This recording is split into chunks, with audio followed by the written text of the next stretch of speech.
Welcome to స్వతస్తూరి రచనలు. ఈరోజు మనం ఆత్మవిశ్వాసం పెంపొందించుకోవడం అనే విషయం గురించి మాట్లాడుకుందాం.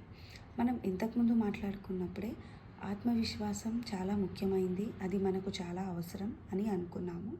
సో ఈరోజు మనం దాన్ని ఎలా పెంపొందించుకోవచ్చో చూద్దాం.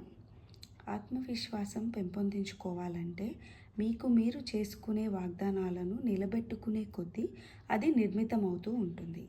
అలాగే మిమ్మల్ని భయపెట్టే అంశాలని కూడా రోజు కొద్ది కొద్దిగా పూర్తి చేస్తూ ఆత్మవిశ్వాసాన్ని పెంపొందించుకోవచ్చు.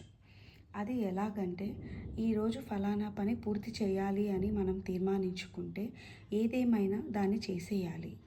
ఉదాహరణకు, ఉదయం 5 గంటలకు నిద్ర లేవాలని ముందు రోజు రాత్రి అనుకుంటే ఖచ్చితంగా ఆ సమయానికి నిద్ర లేవండి.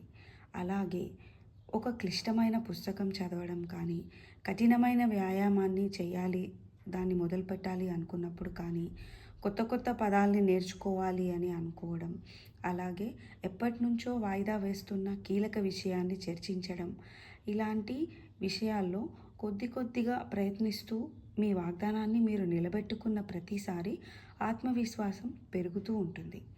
మీరెంత విశ్వసనీయ వ్యక్తో మీకు అర్థమవుతుంది. ధన్యవాదములు.